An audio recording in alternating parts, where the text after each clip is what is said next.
Hello and welcome to Hank Games Without Hank. My name is John Green, the manager of the AFC Wimbledon Womblys, the greatest team in all of the land, owned by its fans, beloved by the soccer community everywhere. Today we're going to have a Question Tuesday while we take on, who are we playing? I don't know, one of the teams in League One.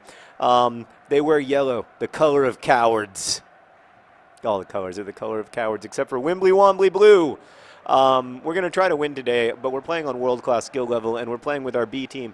In general, we're going to really struggle this season because we're in Europe, which is amazing and wonderful and crazy, but it also means sometimes we have to play like 3 games in a week, and we only have like 17 players because I sold some people to try to buy some people so that we could have a really good first team. Sorry, I just burped. I don't know what we're going to do. Boroughbridge, that's a very British name. So we're going to do Question Tuesday today. Meredith is going to ask me questions that people are asking on Twitter. As you can see, Womblys, top of the league, 5 wins, 2 draws, no losses, and we're playing Coventry City. That doesn't seem like a real place. All right. Meredith, what is my first question? Why is Claudia my favorite babysitter? That's a fantastic question. I want to personally thank whoever asked that. For those of you who don't know, that's a reference to the Babysitters Club. It was a series of books. I guess, is it still? I don't know if it's still widely read, but it should be. It's a series of books about 4 girls who started a Babysitters Club, eventually 5, who started a Babysitters Club, and it basically, you know, they were like, oh, God, we just gave up a goal in the 4th minute to Musa. Musa! They started a Babysitters Club. Maybe I shouldn't have made fun of Coventry City. They started Babysitters Club, and it was great. It was a great sort of like early series about, you know, how young girls could be entrepreneurs, and also about like boys and all the, you know, cute stuff about trying to date and trying to take care of kids and all the crazy things that their kids would get up to as they babysat for them. Shoot! Oh, I loved that until that last moment. I thought that was a really good idea. Claudia was my favorite because, I don't know, she just, like, she reminded me of me, but I think on a deeper level, she probably was the one I wanted to date. You know, I was like 10 or 11, and I was interested in girls. It wasn't, of course, anything particularly, it wasn't like, you know, I was prepubescent, but I was like always really interested in romance and the idea of romance. Even before it was about, you know, making out or whatever. And yeah, I always thought Claudia would be a great girlfriend. Like, she's so nice, and I don't know, I really liked her. So then, you know, and there's that great book, Claudia and the Sad Goodbye, where she has to deal with grief and loss, and it's such a beautiful book. I genuinely like that book. I could go on about the Babysitters Club for this entire video, but I should probably move on to my next question. Meredith, what is my next question? My favorite pizza place in Indianapolis. That's tough. That's tough because we've got a number of... That's terrible shot. Strutting. I thought your boots were made for strutting. I guess he must have been on his weak foot. I've been working on my shooting, and it's been getting much better, but that was not a good example of my work, of the quality that I know I possess. Yeah, we just don't have our A team out there right now, and we're losing, and everything's going to crap. My favorite pizza place in Indianapolis, local pizza place, probably Puccini's. But I like Basbo a lot, and I know the owner of Basbo, so I also feel kind of obligated to mention it. But it is good. What's your favorite pizza place, Meredith? Basbo, yeah. It's good. It's very good. Nothing wrong with it. It's delicious. They make great pizza. I like Puccini's. I have a loyalty to them that like goes back to my very early days in Indianapolis, when I didn't have any friends here, but people were nice to me at Puccini's. So, yeah, that's what I'm going to say. But there's, you know, we got pretty good pizza here. You know, people say this place is a food desert, but that's not fair. It's a culture desert. What's my next question? Just kidding, Indianapolis. My thoughts on Divergent? I'm very excited for the movie. I think it's come out when you're watching this, but it hasn't come out when I'm playing it. Like, I'm excited enough that I already have tickets to an opening night thing.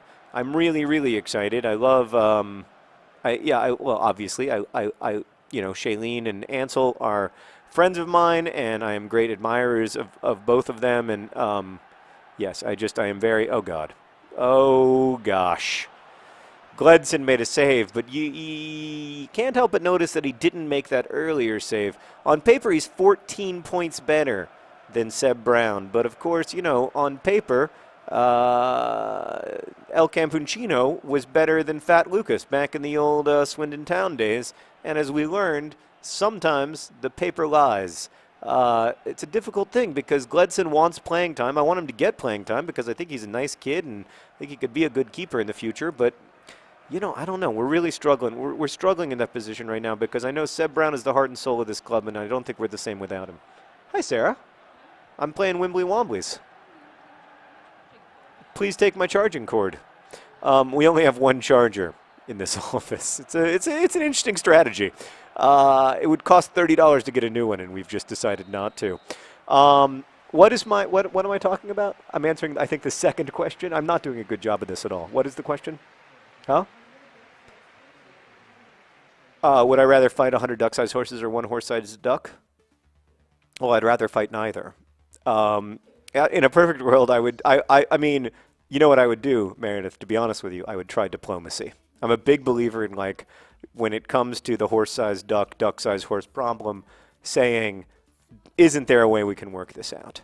I'm bringing on John Green, and Gold. I call him that because he likes to score. Hold on, we got to switch the John Green so they're in their natural positions. Everything is beautiful. Nothing hurts. All right, let's do this thing. We're going to come from behind. We were 1-0 down. We're going to be 2-1 up. That's the way we're going to win the league. It's good. It's a great song. I wrote that one. I'm going to go, I'd rather negotiate with one duck-sized horse or one horse-sized duck. Whichever one is one. It's hard to negotiate with 100 people, and I'm not going to fight either of them. So, I'd rather just negotiate directly with a horse, if that's possible. If there's any way that we could get a horse spokesperson, that's what I'm going to go with. That's my preference. Meredith, what's my next question? When did I become a Liverpool fan? I mean, I was always sort of a Liverpool fan, like even growing up. But when they were, you know, they were pretty good back in the 80s. But then, you know, like it got worse or better or more intense or whatever, beginning in about 2005. That year, Liverpool won the Champions League, but also American soccer. I mean, soccer came to America. Like it was, you didn't just follow it online anymore. You could watch it on TV live with Fox Soccer Channel, and that was a transformative experience for me, and not in the good way. I mean, I guess it's been in the good way. I like being a Liverpool fan, but oh my gosh, is it time-consuming. All of my free time is spent thinking and worrying about Liverpool. You got to get that ball and shoot. Oh, that's a terrible shot. Who was that? Who was that? Seriously, who was that kid? He's got no talent. He should be fired. Oh, I feel like I'm getting so much better on the shooting front, and then I have a shooting game like this one where I begin to question myself. What's my next question, Meredith? How many polos do I own? A lot. I go to the polo outlet once a year, and I buy a bunch of polos. And then also my mother-in-law buys me polo shirts every year for Christmas. That's her, like, that's our. Yeah. Every year I get 2 polo shirts from her. That's her Christmas gift to me every year. It's consistent. I know what I'm getting. I like it. I like what I get every year. I'm always happy, and it's a great thing in our relationship. I'm very great. My mother-in-law is awesome, and yeah. So. That's, I own like 20. A couple of them aren't polo shirts. They're Banana Republic versions of polo shirts, or they're from Uniqlo or whatever. Most of them are legitimate polo shirts made by Ralph Lauren with a little polo dude on them. But yeah, I have about 20 at any given time. And then, you know, when I get 2 new ones, I throw 2 of the older ones. I give 2 of the older ones to Goodwill or whatever. But yeah, I like my polo shirts. Don't make fun of me. All right. I'm an old man. What can I do? You know? Meredith, by the way, what am I wearing right now? Tell them the truth. Polo shirt. Polo shirt. It's not just the thing I do on the videos. It's also, it's my real life uniform. Okay, boys, we've got to find a goal. We're good enough. We're strong enough. Nice pass to St. Luce, who has a nice pass to that kid. Who is that kid who keeps falling over? Is that Les Moore? God, he's having a horrible game. Just a nightmare of a game. Ball, John Green. Ball, off the post. Oh, and his husband, other John Green, scores the goal, and we're tied in the 80th minute. John Green's ball, another John Green. Sorry. They're the best forwards that Wimbledon has ever seen. Sorry, I just had a frog in my throat. Let me try it again. John Green's ball, another John Green's. They're the best forwards that Wimbledon has ever seen. That was better. Oh, please don't include that. My voice cracking like a pubescent boy on the highlight reel. Thank you in advance. All right. Instead, she's going to include that on the highlight reel. What's my next question, Meredith? Are there any more? What do I wish to be remembered for? Well, I don't like labor under the delusion that people get remembered. You know what I mean? Like, everything is temporary. I know that. I think, like, you know, I don't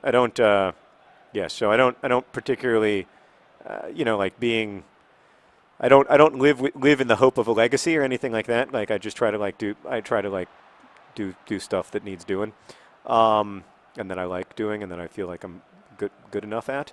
But yeah, I mean, I guess if for anything, just for like, mostly for the Womblys, for my support of AFC Wimbledon. Uh-oh, somebody's hurt. Meredith, someone is injured.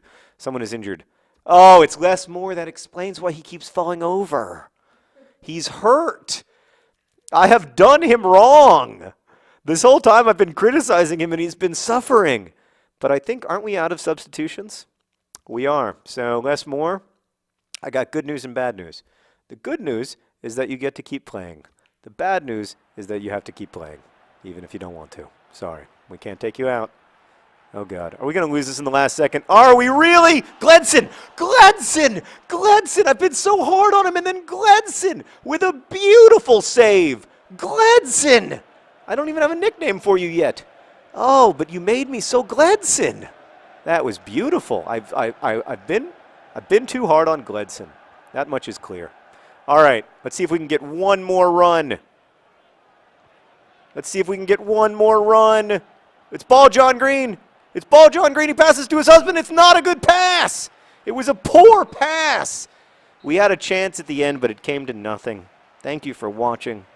I apologize for the poor performance, but this is world-class skill level. This is what it's going to be like. We do have to thank Gledson for that draw because he helped us with it. Oh, best wishes.